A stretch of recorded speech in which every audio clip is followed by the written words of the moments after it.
nggak pernah ngajarin orang cari tempat-tempat yang besar, ini enggak. Di mana ada jiwa, ya.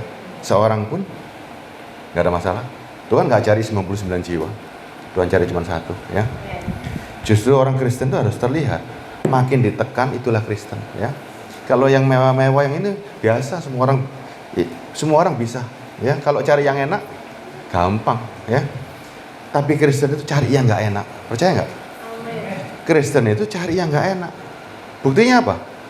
Tuhannya disalib. Dan Tuhan ngomong, dunia ini, kalau kamu mau mengikuti aku, apa katanya Tuhan? Hah? Sangkal diri, pikul salib, dan ikut aku. Itu Kristen, ya. Yuk. Saya kasih tema hari ini adalah tentang iman. Pengertian saudara tentang iman itu biasanya apa sih? Coba, saya mau tanya dulu nih. Pengertian saudara tentang iman apa? Coba. Iman adalah dasar dari segala sesuatu yang tidak kita lihat, tapi kita yakini bahwa itu ada. Itu singkatnya, ya. Nih, saya bacakan dulu. Roma 11 ayat 1.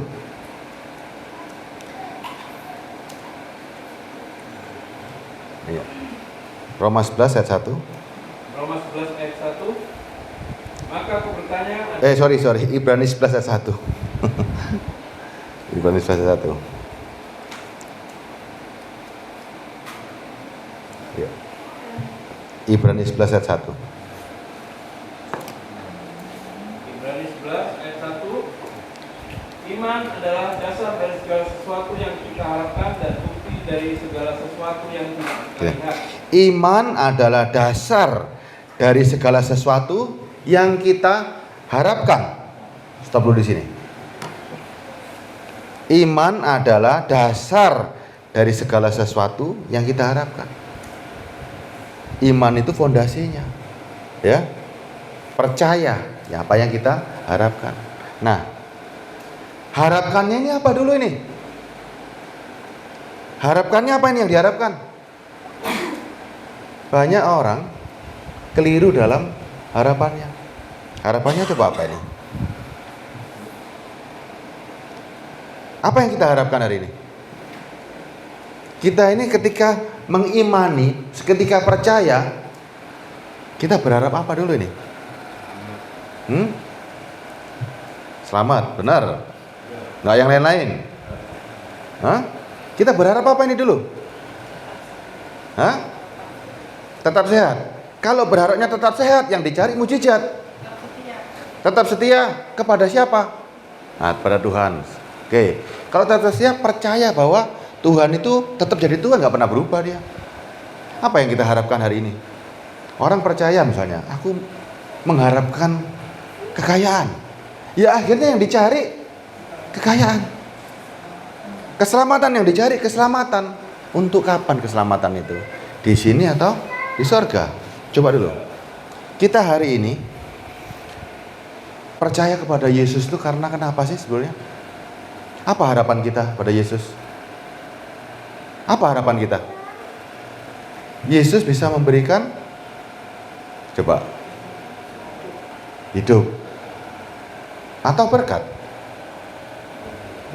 atau mujizat, atau kesembuhan. Mana yang kita lihat hari ini? Semua, ya. Orang maunya semua, tapi fokusnya apa dulu? Ketika mencari Tuhan harus punya satu fokus dulu. Apa yang Yesus bisa berikan? Saudara mau nggak? Gini loh. Kalau cuman kesembuhan, dokter bisa kasih nggak? Bisa nggak? Orang yang pusing, nggak bisa tidur, bisa nggak tidur pakai obat? Bisa.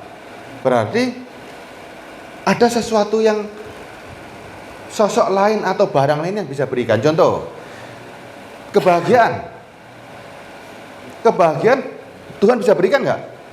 Bisa. Tapi duit bisa berikan nggak? Coba. Bahagia Tuhan bisa berikan, duit juga bisa. Coba, tipis nggak bedanya? Cepat mana kebahagiaan dari Tuhan sama kebahagiaan dari duit? Cepat mana kira-kira? Hah? Kalau gitu lebih enak cari duit atau cari Tuhan? Kalau duit lebih cepat, gimana? Inilah fokusnya ya. Banyak orang fokusnya yang diharapkan itu bingung. Apa sih sebetulnya iman itu? Dari apa yang kita harapkan? Ya, fokusnya cuma satu. Kekekalan, keselamatan. Percuma sugih kalau matinya masuk neraka. Ya. Kita percaya bahwa Tuhan ini yang menjanjikan keselamatan. Saudara cari semua orang-orang hebat di dunia ini. Para ahli-ahli filsafat, para orang-orang yang hidupnya luar biasa. Mereka bisa mengajarkan kehidupan. Mereka bisa memberikan berkat. Tapi nggak ada satupun yang memberikan keselamatan. Lah iman ini jangan goyang. Ya, saya lanjutkan ya. Iman adalah dasar dari segala sesuatu yang kita harapkan. Harapannya harus benar dulu, baru bisa melangkah. Ya. Dan bukti dari segala sesuatu yang tidak kita lihat, yaitu Tuhan itu sendiri. Coba, saya tanya sama Bapak ini, Pak, ketika kita menyebut kata Tuhan, itu yang nyata atau yang nggak nyata? Ya nggak nyata kan? Padahal Tuhan itu nyata nggak? Nyata. Ya. Tapi ketika kita menyebut nama Allah, Tuhan, selalu pikiran kita itu sesuatu yang nggak nyata, padahal itu nyata. Nah, Tuhan itu maunya kita begini loh. Saudara punya iman yang kokoh, meyakini yang nggak nyata tadi bahwa itu betul-betul nyata. Titik. Imannya seperti itu. Kalau imannya seperti itu, bisa ragu-ragu, bisa goyang nggak? Nggak bisa. Kalau meyakini bahwa Allah itu nggak nyata tapi benar-benar ada, berarti kita punya iman kokoh. Kalau menyatakan bahwa Allah itu ada, saudara percaya nggak setiap kalimat yang dia ucapkan? Percaya nggak? Percaya dong? Ketika Tuhan katakan jangan khawatir, percaya nggak? Percaya. Tapi ketika dalam kehidupan saudara kok bingung? Coba, ketika Tuhan datang dia bilang begini loh. Ini ada kalimat bagus.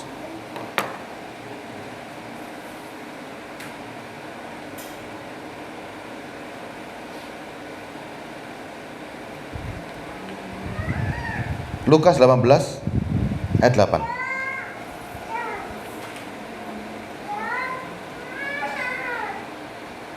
Kita ya. Lukas 18 ayat 8. Aku berkata kepadamu, ia akan segera membenarkan mereka, akan tetapi jika Anak Manusia itu datang, adakah yang dapat iman di bumi? Saya ambil kalimatnya Yesus Kristus. Dia mempertanyakan pada saat itu. Aku berkata kepadamu, ia akan segera membenarkan mereka. Akan tetapi jika Anak Manusia itu datang, adakah ia mendapatkan iman di bumi? Berarti ini pertanyaan loh. Yesus sendiri tanya, jika Anak Manusia datang, adakah iman di bumi? Yuk. Kenapa Yesus, Tuhan yang maha tahu segalanya, maha kuasa, sampai bertanya, adakah iman di bumi? Berarti banyak orang, kalau dia tanyakan seperti itu, berarti Tuhan tahu nggak bahwa hari-hari ini orang yang katanya beriman ternyata tidak beriman. Kok bisa begitu? Yuk, kita sekarang mikir lagi nih. Saya ajak saudara berpikir.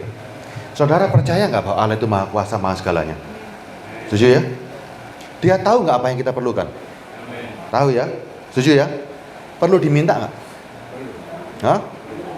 Loh. Tuhan maha tahu segalanya, maha kuasa, maha tahu, bisa tahu isi hati kita. Perlu diminta nggak? Bapak punya anak kan? Oke. Anak bapak tahu nggak setiap hari pasti dikasih makan? Tahu. Pernah nggak anak bapak tiap pagi ngomong, Pak, mangannya jam piro hari ini, mangan apa? Pernah nggak? Nah, kalau ya itu kalimat biasa, Pak mangan apa? Tapi dia yakin nggak kalau bapak pasti hidupi anaknya? Yakin. Orang dunia saja bisa begitu, apalagi bapak di surga. Punya kuasa, punya segalanya, tahu segala keinginan kita. Perlu kita minta nggak? Yuk. Nggak perlu. Tapi berapa banyak kita hari ini selalu meminta Tuhan? Makanya Tuhan tuh tanya, adakah iman di bumi sebetulnya? Ternyata banyak orang ngakunya kenal Tuhan, Tapi ini nggak kenal. Coba sekali lagi ya. Kita punya anak semua. Kita sebagai orang tua. Waktu kita sebagai orang tua, anak kita masih bayi. Anggaplah anak kita masih bayi. Anak waktu masih bayi, ketika dia lapar, kita kasih makan. Nggak usah lapar, kita pasti bingung.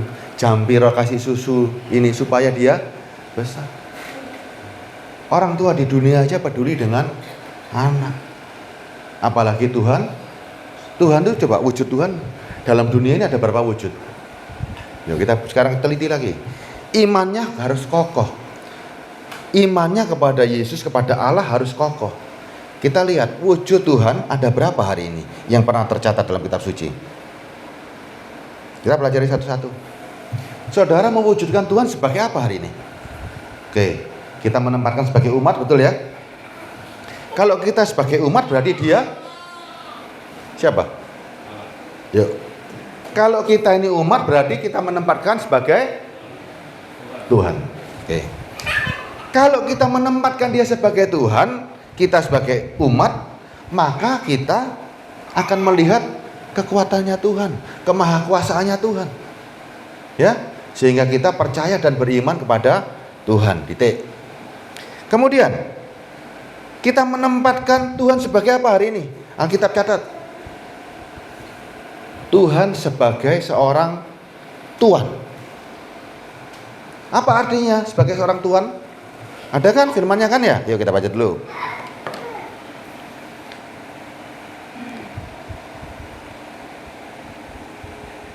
Lukas 17 ayat 10. Lukas 17 ayat 10. Demikian jugalah kamu, apabila kamu telah melakukan segala sesuatu yang ditugaskan kepadamu, hendaklah kamu berkata, kami adalah hamba-hamba yang tidak berguna. Kami hanya melakukan apa yang kami harus lakukan. Demikianlah jugalah kamu, apabila kamu telah melakukan segala sesuatu yang ditugaskan kepadamu, hendaklah kamu berkata, kami adalah hamba-hamba yang tidak berguna. Kami hanya melakukan apa yang harus kami lakukan. Saudara menempatkan Tuhan, menempatkan Allah sebagai Tuhan. Ini sangat kejam Tuhan ini. Di mana kekejaman Tuhan? Lihat ya, perhatikan sebentar nih ya. Kalau Tuhan di bumi, ketika memerintahkan saudara, seringkali ketika saudara disuruh ke kanan ke kiri, kalau Tuhan itu di bumi, seringkali enggak saudara itu merasa berjasa buat orang lain. Dan Tuhan di bumi pasti menghargai kan? Tapi kalau saudara lihat di sini, saudara diperintahkan Tuhan untuk melakukan perintahnya, ya, dan saudara melakukan, saudara bisa memuji diri saudara? Kejam nggak Tuhan kita ini? Sebetulnya kejam nggak Pak Yo? Yuk perhatikan ya. Demikian juga kamu, apabila kamu telah melakukan segala sesuatu yang ditugaskan kepadamu, hendaklah kamu berkata, kami hamba-hamba tidak berguna. Kami hanya melakukan apa yang bisa kami lakukan. Kejam banget nggak Tuhan? Tuhan sudah nyuruh, kenapa tidak ada pujian? Kenapa kami nggak boleh ngomong bahwa aku sudah melakukan perintahnya? Kami tetap ngomong aku hamba tak berguna. Kejam sekali nggak Tuhan? Hah? Tuannya, kalau Tuhan jadi seorang Tuhan, beda nggak dengan Tuhan yang di dunia? Kita pernah punya bos kan di dunia ini kan? Kalau kita melakukan pekerjaannya semuanya tuntas, gimana perasaan kita? Hah? Seneng kan? Paling nggak oleh bonus toh? Kita ceritakan nggak? Tapi Tuhan ini terlihat kejam sekali kan? Nggak ada pujian, nggak ada pujian sama sekali. Sekalipun kamu sudah nyungkir balik kemana-mana pun, katanya Tuhan, tetap kamu bilang hamba nggak berguna. Mau seperti punya Tuhan seperti ini? Kita kerja setengah mati di rumah, di mana, tetap dia ngomong, kamu hamba tak berguna. Kamu hanya melakukan tugas yang kuperintahkan. Gimana kira-kira perasaan kita? Pekerjaan kita seakan-akan tidak ada harganya. Kejam banget nggak?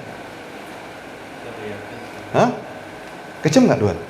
Kita melayani sampai malam, sampai setengah mati, dipukulin orang, bukin ibu ini di penjara. Terus Tuhan bilang, kamu harus katakan bahwa kamu hamba gak berguna. Kamu hanya melakukan apa yang harus aku perintahkan. Gimana caranya ini? Coba bayangin. Bayangkan lah. Kira-kira mau gak punya Tuhan seperti ini? Mau apa gak ini? Hah? Mau gak? punya Tuhan yang seperti ini. Kita melakukan apa saja, ya, bahkan sampai kalau bisa itu, aduh, pokoknya wis susahnya dunia sudah jalanin. Tapi Tuhan katakan, apabila kamu telah melakukan segala sesuatu yang ditugaskan kepadamu, hendaklah kamu berkata, kami ini hanya hamba-hamba yang nggak ada gunanya sebetulnya. Kami hanya melakukan apa yang Tuhan telah perintahkan kepada kami. Di mana kehebatan kita? Nggak ada. Nggak pernah dihargai. Tapi apakah Tuhan seperti itu? Ya. Kenapa dia menjadi Tuhan yang seolah-olah sangat kejam? Kenapa dia menjadi Tuhan yang seolah-olah sangat kejam? Tidak ada penghargaan satupun buat diri kita. Seakan-akan kan begitu kan? Tapi jawabannya coba lihat. Coba jawabannya nih. Kenapa Tuhan kita, yaitu Allah sendiri yang menjadi Tuhan, dalam setiap pelayanan, setiap apa yang kita lakukan, kok seolah-olah kita tidak bisa membanggakan diri? Kenapa soalnya? Kenapa soalnya? Apa yang membedakan? Yuk, ya. 1 Korintus 7, 22. Yuk. Kita cari jawabannya. Apakah Yesus Kristus sebagai Tuhan dia sangat kejam? Yuk. 1 Korintus 7 ayat 22. Saya bacakan Pak Juni. Sebab seorang hamba yang dipanggil oleh Tuhan dalam pelayanannya adalah orang bebas. Milik Tuhan. Berarti nggak bebas dong. Ya. Demikian pula orang bebas yang dipanggil Kristus adalah hambanya. Ya. Kita udah bebas dari dunia, dipanggil menjadi milik Kristus. Terus, ini bedanya ini. Kamu telah dibeli dan harganya telah lunas, dibayar. Karena itu janganlah kamu menjadi hamba manusia. Lebih hebat gak? Sebelum kerja dibayar dulu. Lebih hebat gak? Orang dunia kita kerja dulu baru dibayar. Tapi Yesus Kristus sebelum kerja dibayar dulu sampai lunas. Jadi sepanjang kita menjadi hambanya, hari ini Bapak tak bayar, dibayar sama Tuhan. Dibayar lunas sampai mati, bahkan sampai hidup lagi. Mana ada Tuhan seperti itu di dunia ini, yang sanggup membayar lunas di depan. Wajar dong, kalau sudah dibayar lunas, kerjalah. Jangan banggakan dirimu karena kau sudah terima upah duluan. Coba bandingkan. Hari ini, ketika kita menganggap Allah sebagai Tuhan, kita terima bayaran duluan nggak? Terima duluan kan? Dibayar lunas sampai sepanjang hidupnya, bahkan sampai waktu mati dibangkitkan. Mana ada Tuhan seperti itu? Ada Pak Yo? Bandingannya di sini? Yang waktu kerja, umur berapa? Misalnya sekarang kerja 20 tahun. Ini gajimu sepanjang hidupmu. Bahkan nanti waktu engkau mati, aku bangkitkan. Mana ada Tuhan seperti itu? Makanya kalau kita yakin sudah dibayar lunas, ketika kita melakukan pekerjaannya, kita nggak akan merungsung. Aku sudah gajian dari awal. Aku sudah terima upah. Apa yang kita banggakan? Apa yang kita tagih? Nggak ada. Sudah dibayar lunas. Ya, Tuhan itu luar biasa. Dia nggak mau utang. Dia tidak mau utang. Dia tahu dia harus bertanggung jawab. Makanya ketika dia menjadi seorang Tuhan, dia betul-betul Tuhan yang punya modal, punya bondo. Bondonya apa? Firman dan kehidupan yang akan datang. Nih kita kasih semuanya. Jangan pernah bangga bahwa ini firman dari engkau. Kita nggak bisa bangga apa hari ini kan? Kita bisa pandai berkhotbah, ngomong bisa, tapi kalau tanpa Roh Kudus nggak bisa. Sehingga semuanya punya peran itu hanya dari Tuhan sendiri. Ya, nangkep ya? Sebagai Tuhan, kita lihat kekuatannya dan lihat kemahakuasaannya. Sebagai Tuhan, dia menjadi Tuhan sebetulnya yang paling hebat. Kenapa? Dibayar duluan. Ya. Terus, kita melihat Tuhan sebagai Bapa. Kalau dia sebagai Bapa, tadi ayat tadi ya. Kita melihat Tuhan sebagai Bapa berarti pasti ada jaminan untuk kehidupan. Kalau dia sebagai Bapa ada jaminan. Makanya iman kita harus betul-betul kokoh. Kalau kita punya bapak, pasti dipelihara. Bapak mungkin nggak seorang bapak yang baik membiarkan anaknya mati? Nggak mungkin. Tapi kalau itu hanya cuma kehidupan sementara, kalau seandainya kita mati, bapak jamin nggak akan kehidupan yang lebih baik? Jamin, ya. Misalnya begini, dunia ini kan sementara. Bapak kita tahu, kalau kita ternyata misalnya diberkati dengan kekayaan, kita akan jatuh dalam dosa. Kira-kira kalau kita sebagai bapak tahu anak kita ketika dikasih berkat akan mati, kita kasih berkat gak? Enggak, tidak akan dikasih. Malah dikasih penderitaan, supaya dalam penderitaan selalu bergaul dan bergandeng tangan dengan Tuhan. Makanya posisi ini sangat penting. Tapi kalau kita dipercaya, walaupun dapat berkat segunung segudang, tidak akan jatuh, dikasih nggak? Kasih. Sadari hari ini, seandainya aku hari ini dikasih berkat, jatuh nggak? Tuhan bisa tahu yang ke depannya loh. Tuhan tahu yang ke depannya. Ya, kekayaan itu berbahaya. Kalau nggak kuat, jatuh. Banyak nggak orang yang jatuh karena kekayaan? Banyak nggak?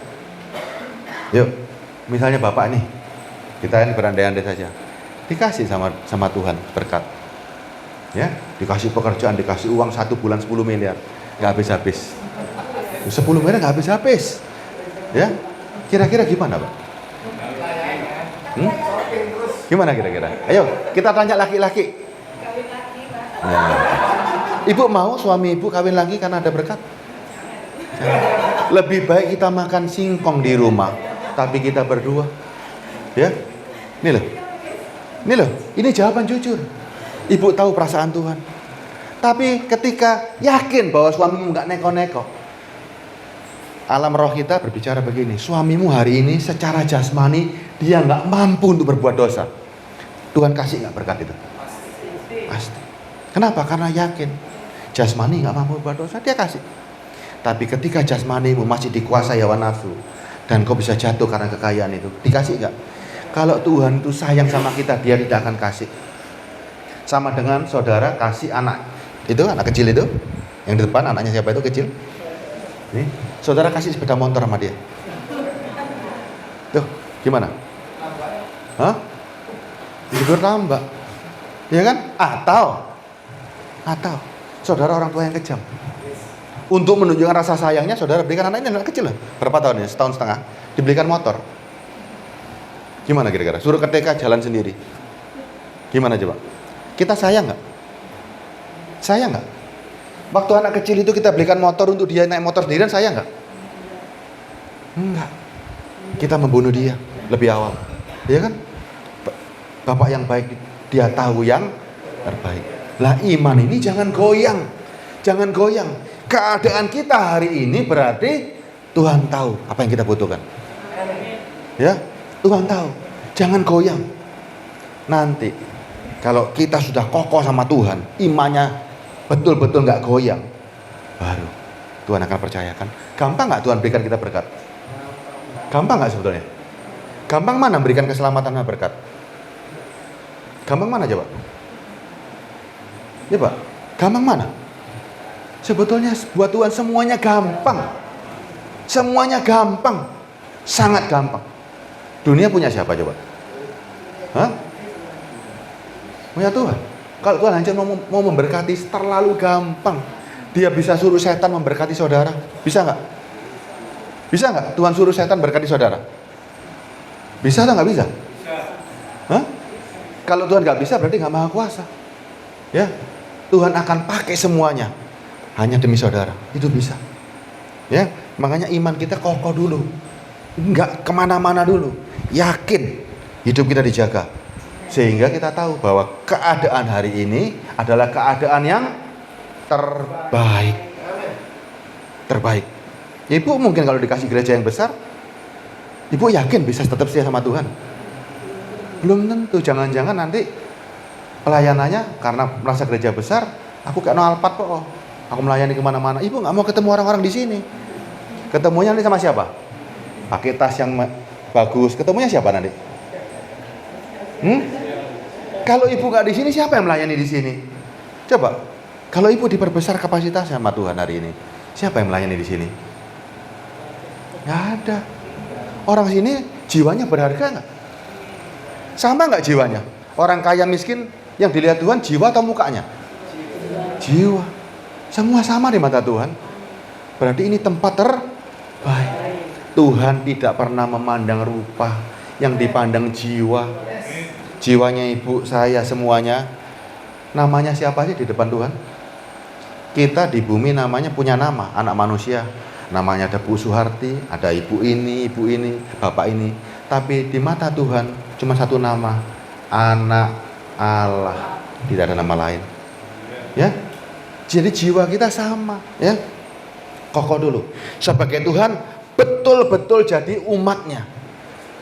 Ketika melihat sebagai Tuhan, betul-betul sebagai hamba yang tidak berguna dan melakukan tugasnya. Ketika melihat sebagai Bapak, betul-betul percaya bahwa Bapak pasti menjaga kita sepanjang kita hidup, ya. Kemudian ketika kita melihat Yesus sebagai guru, kita betul-betul percaya kepada pengajarannya, nggak goyang kemana-mana, ya. Ketika Yesus mengajar, kita yakin bahwa pengajarannya pasti benar, dan pengajaran itu akan membuat kita makin mengerti, dan pengajaran itu diberikan lewat Roh Kudus. Ini loh, ada tahapan-tahapan. Menempatkan di mana kita ini? Siapa Tuhan itu? Ya. Terus, ketika kita menempatkan Tuhan sebagai sahabat, apa gunanya? Pak, siapa namanya? Pak Yudi. Pak Yudi perlu sahabat gak di dunia ini? Untuk apa? Nah, untuk curhat, untuk omong-omongan. Ya, ketika Tuhan menjadi sahabat, di mana tempat curhat kita? Tuhan. Paling enak. Curhat sama Tuhan nggak mungkin bocor ke orang lain. Ya, kenapa? Karena Tuhan ada di. Kalau Tuhan di tempat lain, bocor. Karena dia bisa ngomong sama orang lain. Tapi Tuhan ada di hati. Ketika kita berbicara sama Tuhan di dalam hati, gimana cara ngomongnya? Doa dalam hati, ngomong, ngobrol. Ya kan? Gak mungkin bocor rahasia itu. Ya, seorang sahabat pasti diberitahu semua rahasianya. Pasti saling komunikasi. Tempatkan Tuhan di mana posisinya. Ya, ini yang keberapa itu? Tuhan sebagai Tuhan, sebagai Tuhan, sebagai Bapak, sebagai guru, dan sebagai sahabat. Yang keenam, sebagai kekasih. Untuk apa kita punya kekasih? Ibu tadi kepengen punya pacar untuk apa, Bu? Nah, kepengen punya kekasih untuk apa? Coba. Untuk apa? Kita punya kekasih untuk apa? Memperhatikan terus? Ngobrol juga terus? Terus? Ayo, Pak. Ayo. Loh, kok bingung? Loh, kita tujuannya pacaran untuk apa coba? Kita punya suami untuk apa? Untuk disayangi. Ini loh, untuk saling berbagi cinta. Ada nggak orang memadu cinta sama orang lain?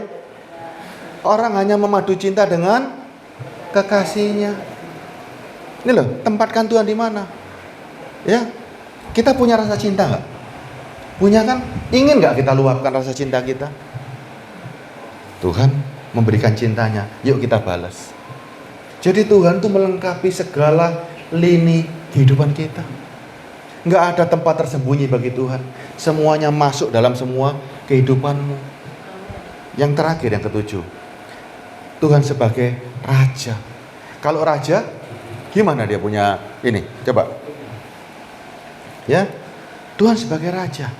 Kalau Tuhan sebagai Raja, dia pasti memberikan kedamaian, penjagaan di dalam hidup ini.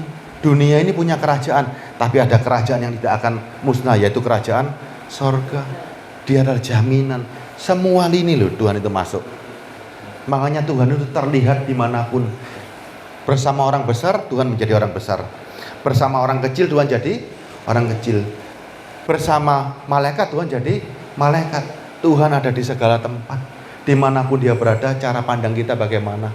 Nah, iman yang seperti ini harus kokoh. Ya, nggak bisa goyang lagi.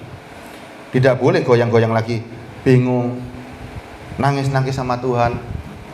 Kemudian kalau perlu doanya semalam suntuk seminggu 7 kali, 1 bulan, dibarengi puasa setahun 365 hari. Supaya apa? Keinginan-keinginan kita penuhin. Perlu nggak? Perlu nggak? Perlu nggak kita hari ini doa, puasa 1 tahun daripada 40 hari kalah, enak setahun langsung. Hah? Kenapa nggak perlu? Karena kita punya iman yang kokoh. Boleh nggak kita berdoa? Harus. Isi doanya tadi sebagai seorang sahabat, curhat-curhatan, sebagai seorang kekasih. Jadi iman kita itu terlihat kokohnya kapan? Waktu keadaan hari ini loh. Ya, kita memandang Tuhan seperti apa? Nangkep ya? Enak atau nggak enak khotbah begini? Nggak enak kan? Kok gak kayak biasa nih? Hah? Biasanya janjinya enak-enak ya? Ya? Ingat, kita mencari jiwa, sehingga yang firmannya harus menembus jiwa. Firmannya harus tembus jiwa. Karena firman Tuhan itu pedang bermata 2 dan tajamnya sanggup memisahkan sendi-sendi dan sumsum. Itu firman Allah, harus masuk ke dalam jiwa. Contoh sekarang, hari ini keadaan kita nggak berubah, tapi kita ada Roh Kudus. Keadaan ini walaupun menderita bisa senang nggak kalau bersama Roh Kudus? Bisa. Tuhan nggak rubah keadaan, tapi Tuhan rubah jiwa kita. Makanya Paulus dalam penjara dia bisa bersuka cita, karena dia lihat apa? Penderitaanku ini ternyata enak bersama Tuhan. Hari ini keadaan nggak berubah, tapi jiwa kita sudah berubah dalam memandang kehidupan dunia ini. Nggak apa-apa aku menderita di dunia, yang penting imanku kokoh. Aku yakin bahwa ini yang terbaik. Wah, ketawa-ketawa saudara. Saudara akan menjadi orang yang dilihat dunia. Loh, jari ini sorong, katanya susah kok bisa bahagia gini. Itu loh orang Kristen. Ya, orang Kristen itu bukan karena kayanya baru dia bahagia, enggak. Waktu susah, waktu menderita terlihat kaya. Waktu kena masalah terlihat sukacita. Itu Kristen. Ya, jadi keadaan Bapak Ibu hari ini, Anda jadi contoh di luar sana. Ya, walaupun gerejanya seperti tidak ada masalah, walaupun besok nggak bisa makan nggak ada masalah. Kalau perlu tunjukkan pada dunia, sekalipun aku hidup makan seminggu sekali, tapi aku punya sukacita. Kenapa? Karena ada Roh Kudus. Itu baru Kristen. Jadi panutan, jadi teladan. Ya, jangan seperti orang dunia. Orang dunia itu cari Tuhan untuk diberkati. Itu Baal. Ya, cari Tuhan supaya dapat segala sesuatu. Berarti nggak pernah yakin bahwa sudah pernah diberikan. Ya, perhatikan baik-baik. Tuhan itu bukan Bapak yang nggak ngerti, bukan kekasih yang nggak tahu. Kita yakini nggak bahwa Tuhan tahu segalanya? Tuhan Maha Kuasa, yakin nggak? Kalau saya yakin, apalagi yang kita cari? Nggak ada lagi kan? Ya, keyakinan ini jangan mudah. Orang yang yakin tidak akan ragu-ragu. Orang yakin nggak akan minta, misalnya contoh gini. Ini tipis bedanya soalnya. Tipis. Kalau orang itu punya iman, dia bingung nggak dengan kehidupannya? Enggak. Ya, sekali lagi. Kalau orang punya iman, dia tidak akan bingung dengan keadaan. Karena dia yakin bahwa pasti. Ada firmannya nggak? Ada. Nih, ada firman nih. Gimana cara kita meyakini seorang Tuhan? Allah. Bagaimana cara meyakini? Tentunya dengan membaca firman. Ada firman seperti ini, kita yakin nggak? Yosua 21:45.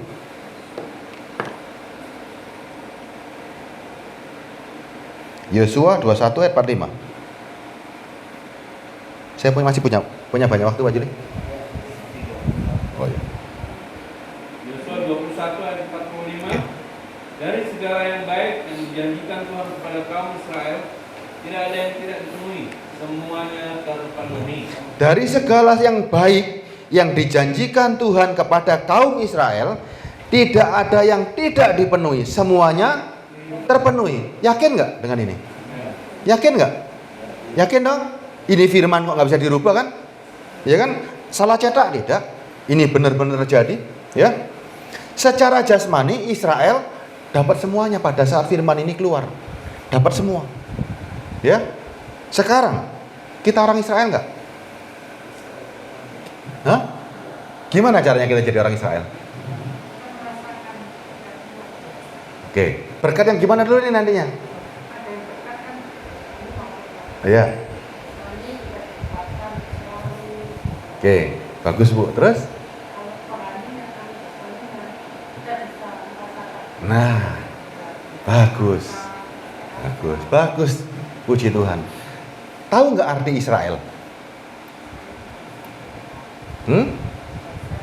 Artinya, bukan bangsa, artinya. Ini saya kasih tahu.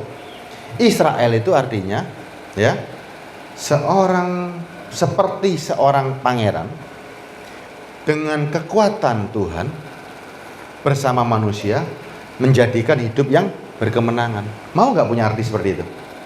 Israel itu artinya seseorang yang bersama dengan kekuatan Tuhan hidupnya selalu berkemenangan. Itu artinya Israel. Mau nggak kita jadi Israel? Mau kan? Kita Israel rohani, ya. Kita bukan bangsa Israel yang secara jasmani, tapi Israel rohani. Tapi dari kejadian yang jasmani saja, zaman dulu, mereka semua terpenuhi. Ini firman, ya. Saya ulangi. Dari segala yang baik yang Tuhan janjikan kepada kaum Israel, tidak ada yang tidak dipenuhi. Semuanya terpenuhi. Ini bukti nyata. Ya. Sehingga kita pun hari ini, ketika kita menjadi Israel rohani, segala sesuatunya pasti seperti yang difirmankannya, ya. Baik jasmani, baik rohani, asal itu yang baik di mata Tuhan pasti diberikan, ya. Nanti ada ayatnya lanjutannya. Bukan semuanya yang baik, tapi menurut kacamata Tuhan. Perhatikan terus ya, menurut Tuhan, jangan menurut diri kita. Yosua 23 ayat 14.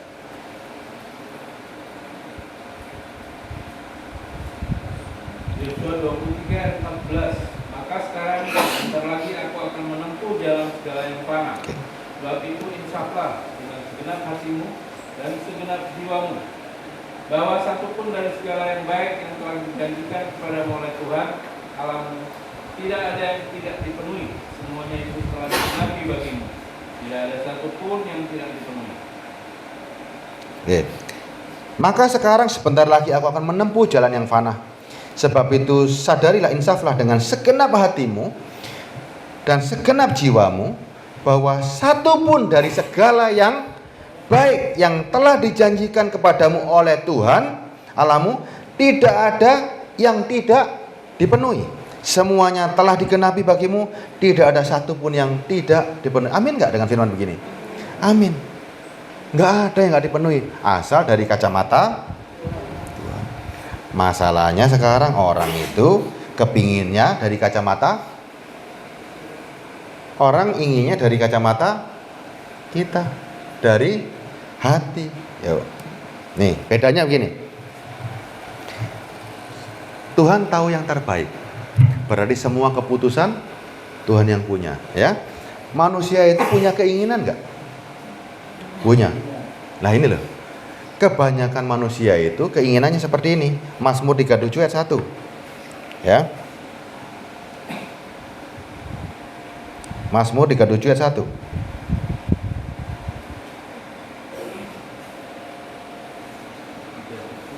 ayat 1. Mazmur 37 ayat 1 dari Daud, jangan marah karena orang yang berbuat jahat, jangan iri hati kepada orang yang berbuat curang. Jangan marah karena orang yang berbuat jahat, jangan iri hati kepada orang yang berbuat curang. Apa yang terjadi dalam ayat ini? Berarti ada sesuatu. Orang jahat kok bisa enak, ya? Saudara iri hati dengan orang yang berbuat curang. Orang kalau curang itu biasanya orang berbuat curang untuk keuntungan, ya. Terus saudara, waduh, orang itu enak-enak. Akhirnya saudara iri hati. Karena iri hati nanti akhirnya seperti ini, coba. Ingin seperti itu, melihat keadaan orang lain. Bukan melihat hati saudara, bukan melihat Tuhan lagi, melihat orang lain. Baca lagi, yuk. Ayat 2-nya, sebab mereka akan lisu seperti rumput dan layu seperti tumbuh-tumbuhan hijau. Percayalah kepada Tuhan dan lakukanlah yang baik, diamlah di negeri dan berlakulah setia. Ayat 4-nya ini. Nah, ini loh yang paling bahaya, ya. Bacakan yang keras Pak Juli, mari saya ulangi. Ayat 4, dan bergembiralah karena Tuhan, maka Ia akan memberikan kepadamu apa yang diinginkan hatimu. Nah, ini tadi. Bisa jadi jebakan nggak ini? Dan bergembiralah karena Tuhan, maka Ia akan memberikan kepadamu apa yang diinginkan hatimu. Kalau cuman baca ayat ini sekelumit dikhotbahkan, bisa salah nggak ini? Bisa salah nggak? Salahnya di mana nanti? Kita menyerahkan hidup pada Tuhan dan bergembira karena Tuhan, maka Ia akan memberikan kepadamu apa yang diingini hatimu. Bisa salah nggak? Bisa. Tergantung, ya, siapa yang ada di hati kita. Kalau hati kita nggak ada Roh Kudus, permintaannya apa kira-kira? Yuk. Permintaan kita, hati kita tergantung siapa yang di dalam. Makanya Tuhan itu kasih firman yang luar biasa. Pernah nggak kita nggak minta, malah Tuhan suruh minta? Mintalah. Ada nggak ayat seperti itu? Ada dong? Berhubungan dengan apa? Kita nggak minta, tapi dari Tuhan duluan yang kasih omongan, mintalah. Terus kita nangkep, oh berarti minta saene hatiku. Bukan. Tuhan yang suruh, mintalah, maka akan diberikan. Ayo, Matius 7 ayat 7. Ayat ini bisa salah juga. Ada hati, oh keinginan hatimu akan dikasih. Tidak boleh. Harus ada yang diam di dalam hati kita. Baru permintaan itu akan pasti diberikan oleh Tuhan, ya. Matius 7 ayat 7. Mintalah, maka akan diberikan kepadamu. Carilah, maka kamu akan mendapat. Ketoklah, maka pintu akan dibukakan bagimu. Karena setiap orang yang meminta, menerima. Setiap orang yang mencari, mendapat. Setiap orang yang mengetok, baginya pintu dibukakan. Permintaan apa ini? Hah? Permintaan apa? Permintaan Roh Kudus. Ya, makanya ditawarkan, mintalah. Ketika kau cari, ketika kau ini, nggak ada tempat yang tidak bisa menemukan Roh Kudus. Semuanya pasti diberikan. Ya, ayat ini nggak boleh ditafsir sembarangan. Mintalah Roh Kudus. Ayatnya di mana? Lukas 11 ayat 9. Saya lanjutkan dari ayat 9-nya tadi, ya. Adakah seorang yang daripadamu memberi batu kepada anaknya jika ia meminta roti? Atau memberi ular memberi ular jika ia meminta ikan? Jadi jika kamu yang jahat tahu memberi pemberian yang baik kepada anak-anakmu, apalagi Bapakmu di sorga, Ia akan memberikan yang baik bagi mereka yang meminta kepadanya. Apa yang baik hari ini? Ya. Nah, Lukas 11 ayat 9. Kalimat yang sama, ya, kata-kata yang sama dicatat oleh Lukas begini. Oleh karena itu aku berkata kepadamu, mintalah, maka akan diberikan kepadamu. Carilah, maka kamu akan mendapat. Ketoklah, maka pintu akan dibuka bagimu. Sehingga tidak ada alasan kita tidak punya Roh Kudus, ya. Karena setiap orang yang meminta pasti menerima, setiap orang yang mencari pasti mendapat, dan setiap orang yang mengetok baginya pintu pasti dibukakan. Ini hanya permintaan.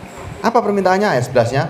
Bapak manakah di antara kamu jika anaknya minta ikan daripadanya akan memberikan ular kepada anaknya ganti ikan? Atau jika ia minta telur akan memberikan kepadanya kalajengking? Ya, ayat 13-nya lihat hebatnya. Jadi jika kamu tahu yang jahat, jika kamu yang jahat tahu pemberian yang baik bagi anak-anakmu, apalagi Bapakmu yang di sorga, Ia akan memberikan Roh Kudus kepada mereka yang meminta kepadanya. Begitu ada Roh Kudus di dalam hati, masuk, permintaanmu kira-kira sepakat gak dengan Roh Kudus? Makanya keinginan hatimu, siapa dulu yang tinggal di hatimu? Kalau yang tinggal setan, permintaannya gimana coba? Kalau hati kita tidak ada Roh Kudus, permintaannya apa? Coba. Yang diminta cuma untuk urusan loh. Firman Tuhan jadi lemper, tahu? Paham nggak? Firman Tuhan jadi donat, bisa nggak? Firman yang seharusnya bisa menembus jiwa, cuman diberikan sampai di sini. Donat enak nggak? Sampai di mana enaknya? Mulut. Habis itu dibuang jamban. Banyak nggak saudara dengar hari ini firman Allah cuman menyenangkan telinga, mengenakkan jasmani. Janji berkat, wah aku akan hidup menderita, susah. Percaya Tuhan, sebentar lagi akan kaya. Senang nggak? Senang dong. Cuman sampai di sini toh. Ikut Tuhan, nggak bisa mati, sakit disembuhkan. Yang sakit, amin, besok sembuh. Cuman begitu-begitu toh. Cuman sampai di sana toh. Tapi kalau Kristen, dia tahu bagaimana menjaga dirinya. Hidup pun ada batasnya. Ya, ketika sakit, kalau memang itu sudah waktunya, nggak akan kemurungsung. Tidak akan takut, dia akan berani menghadapi lembah kekelaman karena Tuhan menggandeng dirinya. Nggak takut lagi, semuanya beda karena ada kekuatan ekstra. Ya, firman Tuhan jangan jadikan lemper, jangan jadikan donat yang cuma sampai di daging. Dia harus bisa menembus jiwa, memberikan kekuatan kepada jiwa. Kalau jiwamu kuat, maka kita akan bisa hidup di dalam dunia ini dengan nyaman. Ya. Kalau jiwa kita kuat, kita akan nyaman hidup di dunia. Padang gurun jadi kebun buah-buahan. Jelas ya? Hati kita siapa dulu isinya? Kalau hati kita isinya cuman setan-setan dan lain-lain, daging dan semua isinya, permintaan saudara pasti aneh-aneh. Pasti ujung-ujungnya itu permintaan untuk daging semua. Yang kaya makin diperkaya, yang ini makin ini. Semua yang urusan sama dunia. Tapi kalau ada Roh Kudus, saudara akan ngomong begini loh. Dunia ini kayak surga ya. Dunia ini seperti surga. Kenapa?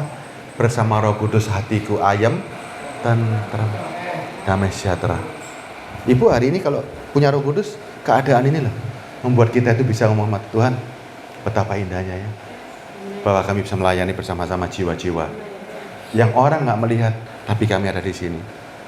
Ya, itu luar biasa. Hanya bisa diperoleh oleh Roh Kudus. Roh Kudus itu membalikkan keadaan. Doa Bapa kami gimana bunyinya? Bapa kami di surga, dikuduskanlah namamu. Datanglah kerajaanmu. Di mana? Di bumi. Siapa yang bisa membuat keadaan kita di bumi ini seperti di surga? Hah? Hanya Roh Kudus. Buminya berubah nggak? Buminya berubah nggak? Tidak. Tapi suasananya seperti surga. Ya saya berapa itu ya kebun buah-buahan ya? Bentar, saya bukakan nih.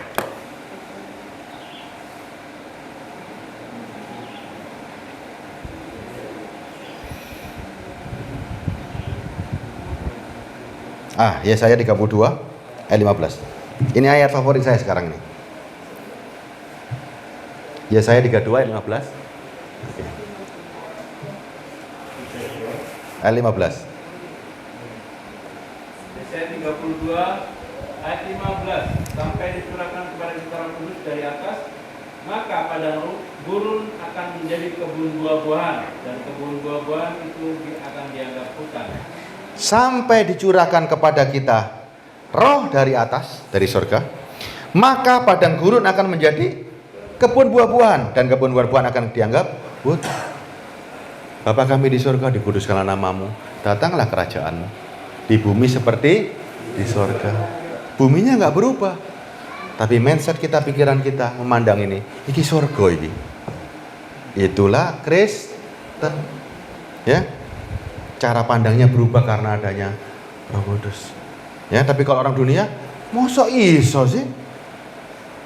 Masa bisa sih kebahagiaan itu dalam penderitaan? Itu dunia. Tapi Kristen beda.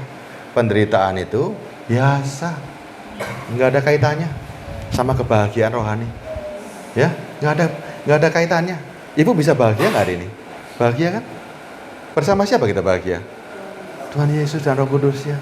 Ya, tidak tergantung dari posisi kita, Tidak tergantung dari apa yang kita makan, tidak tergantung dari apa yang kita punya, tapi Roh Kudus. Ini segalanya.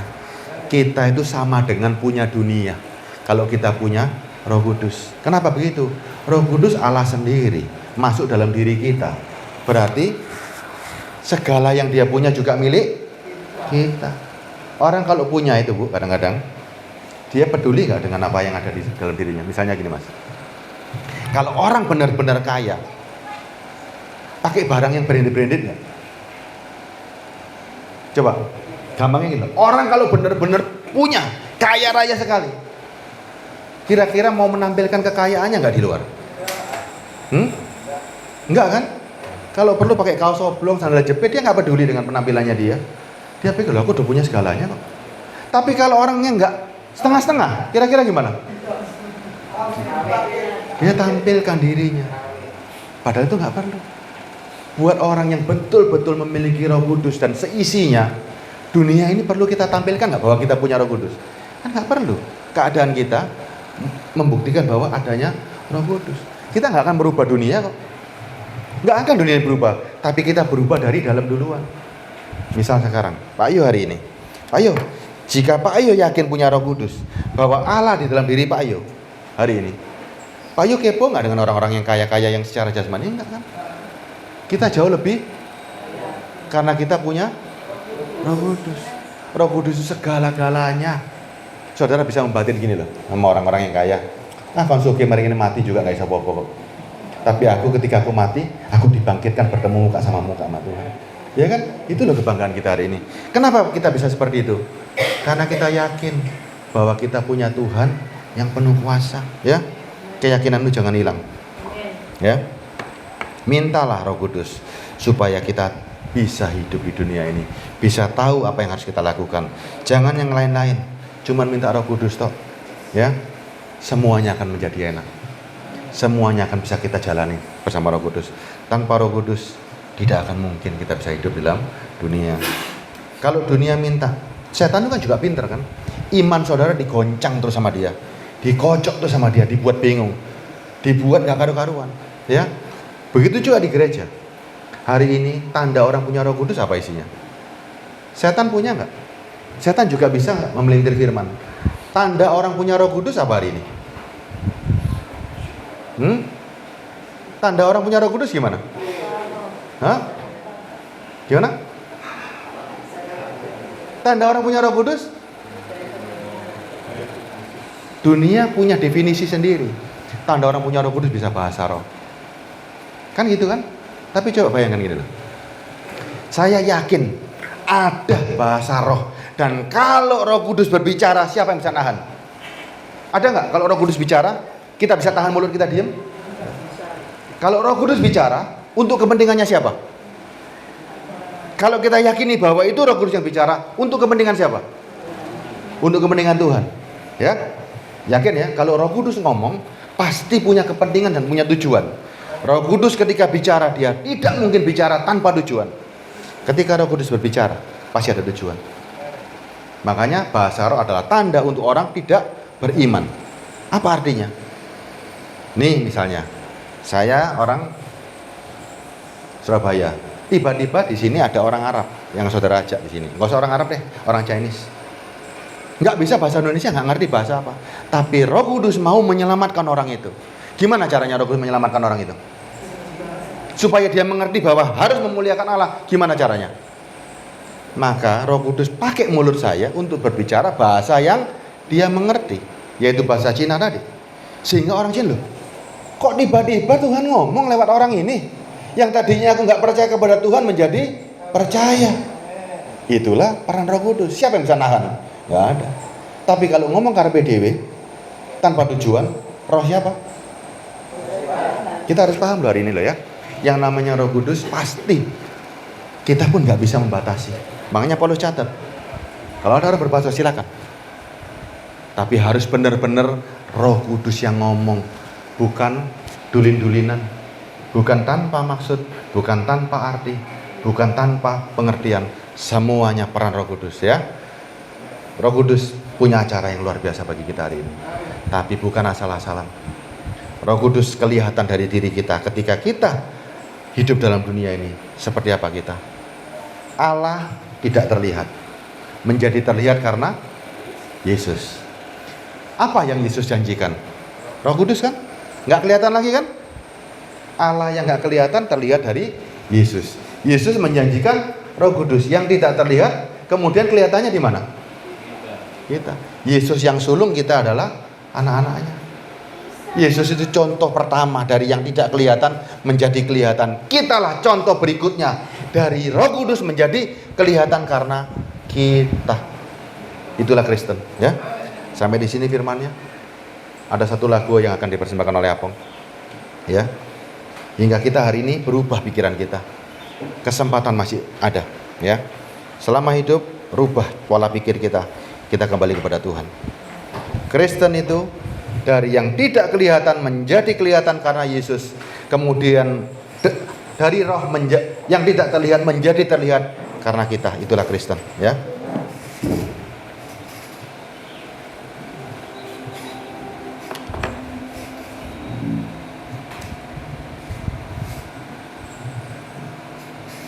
Semuanya kuat ya hari ini ya. Jiwanya nembus kan?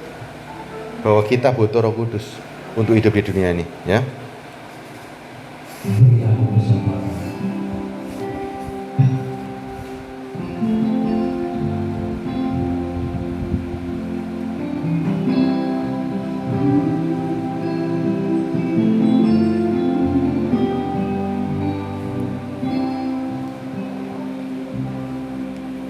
Dari jurang yang dalam, aku berseru kepadamu. Dari taburan dosa, aku berseru kepadamu. Betapa dalamnya aku terperosok dalam dosa.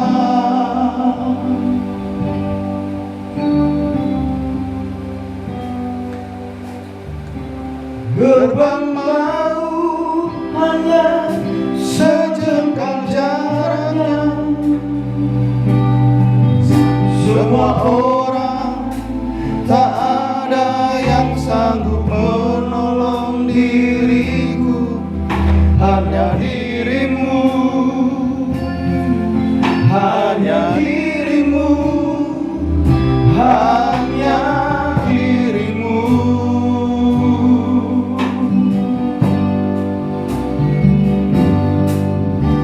Tuhan, dengarkan rintihanku. Biarlah Engkau menaruh perhatian kepada suara tangisanku.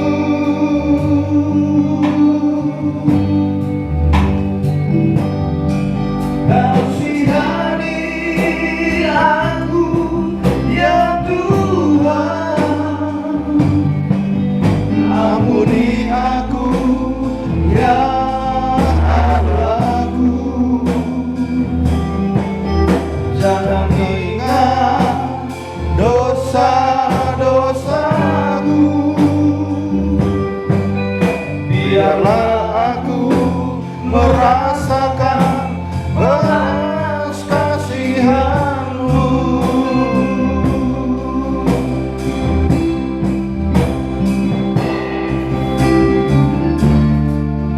Padamu ada pengampunan,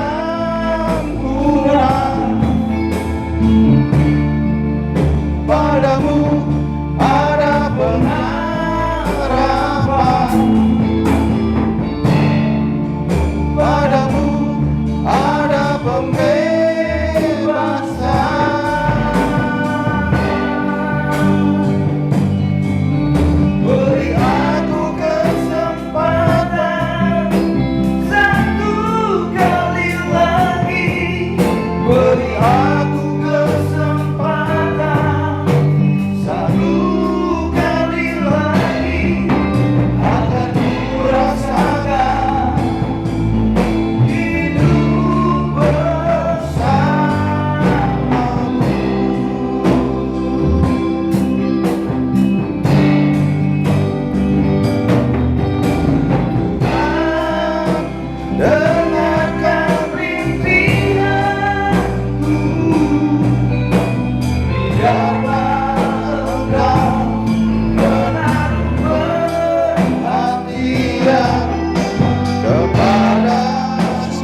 Mari semua bangkit berdiri. Biarlah aku merasakan belas kasihan-Mu.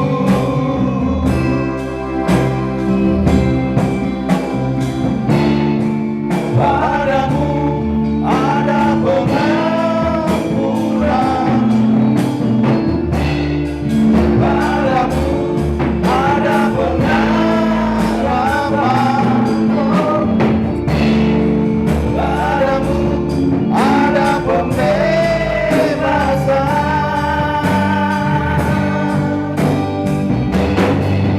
Beri aku kesempatan satu kali lagi, beri aku kesempatan satu kali lagi, agar ku rasakan hidup bersamamu,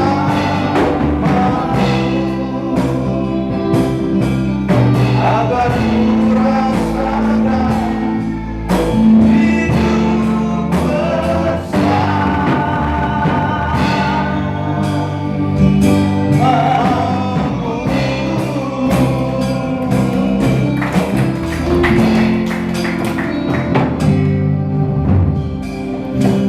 Bapa di surga, kami mengerti bahwa Engkau adalah Allah, Tuhan dan Raja kami. Engkau masuk di setiap lini kehidupan kami, sehingga kami betul-betul punya iman yang kokoh Tuhan, bahwa Engkau Tuhan yang tinggal di dalam hati kami, bahwa Engkau maha kuasa, maha besar, maha segala-galanya. Tuhan, terima kasih. Beri kami satu kali kesempatan dalam hidup ini, untuk kami menampilkan siapa Engkau di dalam diri kami Tuhan. Bersama Roh Kudus-Mu, kami rubah dunia ini, suasananya menjadi suasana surga. Bapa, terima kasih atas keajaiban yang Kau berikan pada kami. Satu kali kesempatan ini Tuhan, kiranya semua orang yang ada di sekitar kami akan melihat bahwa bersama Roh Kudus kami rubah dunia ini menjadi suasana surga. Terima kasih Bapa, Engkau Allah yang luar biasa. Terima kasih Yesus, haleluya, amin.